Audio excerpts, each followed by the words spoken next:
I don't know about everyone else, but the talk of the town for us at the moment is how to have one board that does everything.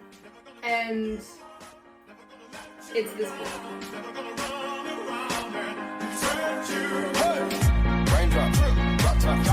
The SABFOIL Torpedo. It literally does anything you want it to do. Light wind, waves, windy days, foot straps, no foot straps, everything. So we're always talking at the beach, we're like, how do you have a board that you can comfortably ride waves in, you can get up in light wind, if you were just to choose one for the quiver, because it's always more cost effective if you have one board that's going to cover a range of things. This is the board you want. My personal favourite is the 90 litre. So SABFOIL does a range with 3 different boards, 90 litres, 100 litres and 110 litres.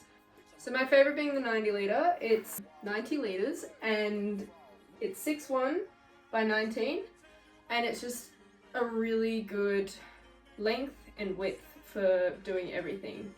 I'm loving the narrower shape of the board because when you're riding waves, you're not hitting the rails on the wave. I found that a big problem with my more chunky boards that were around the 23 mark.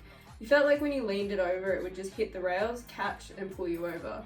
A board like this tends to roll over really nicely and it doesn't catch the wave, which is a key feature for riding those waves.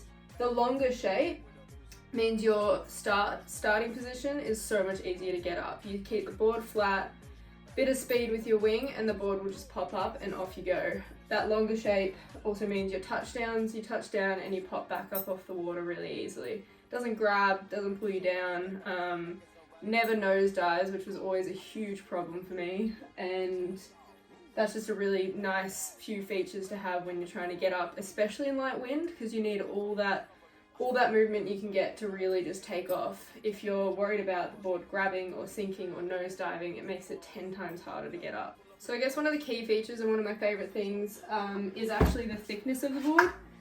So you can see that it's quite thick right through the rail here, and that allows the board to stay really, really narrow but keep the leaderage high and keep your buoyancy up. So you're standing on the board, it looks super narrow, it looks like it's going to wobble, but that thickness in the sides keeps it so stable. I tend to have a bit of an offset stance, so I keep 1 foot here and 1 foot there.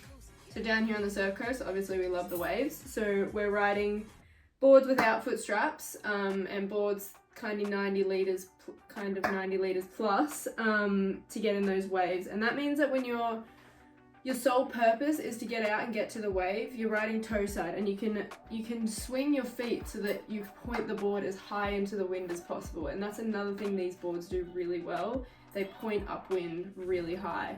They're so streamlined that they just go any direction you want them to go. And sometimes I find my feet are like dead center, and sometimes I look down in it, so you can really move around, which is a really nice feature of the boards.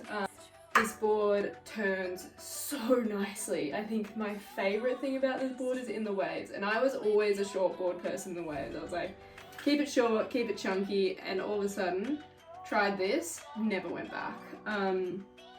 The way that this board flows is unbelievable. You get on a wave, small wave, big wave, whatever. I've gone down 2 foot up to 5 foot, and it's just excelled in everything. So it really flows with the wave. The turns are longer, they're more drawn out, and I kind of like to compare it between shortboard surfing and longboard surfing. Another reason why this is the one board, so we've got our wave riding, we've got our light wind winging, we've got our windy days, downwind winging.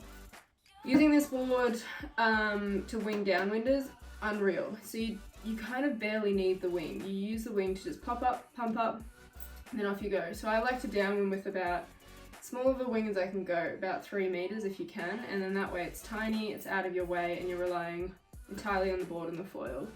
These boards downwind so well because they pick up that wind swell really easily and pump up. As I said, you just keep the board flat, get a bit of speed, and off you go. I think the one thing that is harder to do is jumping, because they're obviously a bit heavier. I think mine weighs around 6.3 kilograms, so the jumping, you can jump if you want to put straps on, you absolutely can, it's not going to stop you, but it's not a full freestyle board. In terms of transitions, amazing. So tacks, jibes, around the world, whatever you want to do, this board still can do it. flicks around really nicely, super easily. I'd say things are just a little bit more drawn out, and that's all. So yeah, that's a little bit about my favourite board. I have plenty more to say about it, happy to answer any questions about it, but I would highly recommend this as a board in your quiver. That will eliminate having two boards. Kind of is that one that's in between and will do everything for you, and it's unreal.